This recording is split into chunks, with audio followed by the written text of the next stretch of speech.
কোরআন হাদিসের আলোকে কিয়ামের বিধান কি? কিয়ামের বিধান কি? কিয়াম মানে দাঁড়ানো। কিয়াম করা ফরজ। কিয়াম করা কি ভাই? ফরজ। কিয়াম না করলে ফরজ তরক হয়ে যাবে। আল্লাহ তাআলা বলেছেন ওয়াকুমু লিল্লাহি কানিতিন, তোমরা আল্লাহর আনুগত্য করতে গিয়ে, আল্লাহর হুকুম মানতে গিয়ে দাঁড়িয়ে যাও, কিয়াম করো। কে নির্দেশ করেছে? আল্লাহ।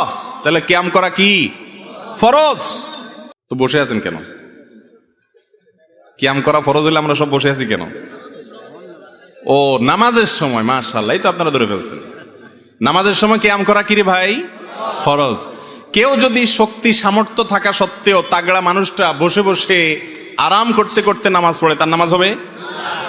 আজকাল তো দেখা যায় যে একটু একটু ভাবসাবালা মানুষ হলে, একটু আল্লাহ তাআলা তাকে হয়তো কোনো দিক থেকে একটু বড় করেছেন, সবাই না, আবার অনেক লোক আছেন অসুস্থ হয়ে চেয়ারে বসেন।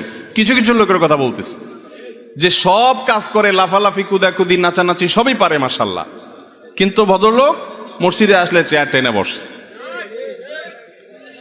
চেয়ারে কিন্তু বসে নামাজ পড়া জায়েজ আছে যে ব্যক্তির জন্য এছাড়া বিকল্প নাই, সে বাধ্য, মাজার রোগ, কোমরের রোগ, অসুখ বিসুখ হয়েছে, ঠিক আছে।